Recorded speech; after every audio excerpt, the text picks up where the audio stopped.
Okay, this is our folder, students.com. We created the folder. First of all, we'll go to our computer and we'll double click to click we'll double click on our computer. Let me just go back. Let me don't rush it. This is our computer, our PC. Then we'll double click on our hard drive. Then check here, you see XAMPP. Okay, when you click on the XAMPP, you see htdocs. You double click on the htdocs and you create a folder, a new folder that will carry the website name you want to start creating. So we have already created student.com, and I told you that I created a shortcut of this htdocs. Instead of going to my computer, I can still access it on my desktop here. Okay, so that is that. So let's just continue. So I've created student.com. So let's check the next list. What are we going to create next? So explain htdocs and creating of website name in htdocs. So the next step is to downloading of WordPress. Okay, let's download WordPress. Go to your browser and click wordpress.org. wordpress.org. Once you type in wordpress.org,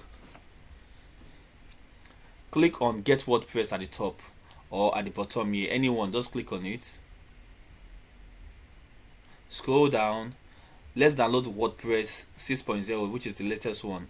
It's downloading right here, 21 MB. Okay, so what I'm going to minimize this. Okay, I'm going to minimize this. I just want to show you what I want to do. Okay, it has finished downloading. I want to drag it to my desktop. Okay, so I'll just minimize this. Then I want to extract it's a zip folder, so I need to extract what is in here. This zip, I need to extract it out. Okay, let me extract it, like saying extract WinRAR, extract files, extract here. So I'll click on extract here to get the main folder. Look at the main folder here. Okay, so we have gotten the main folder of the WordPress, which is the same thing that is input in this zip folder, zip file. So I'm going to double click on the WordPress folder. I'm going to copy, or Control A to copy all, or click on the outside. Just click and copy everything that is inside this folder. Make sure you copy everything. Then I'll right click and I'll click copy. Then once I click copy, I'll just close this folder. I'm no longer using it. So I'll go to my htdocs folder. I will locate the students.com that I created, our website that we're about to create. Then I'll paste it there.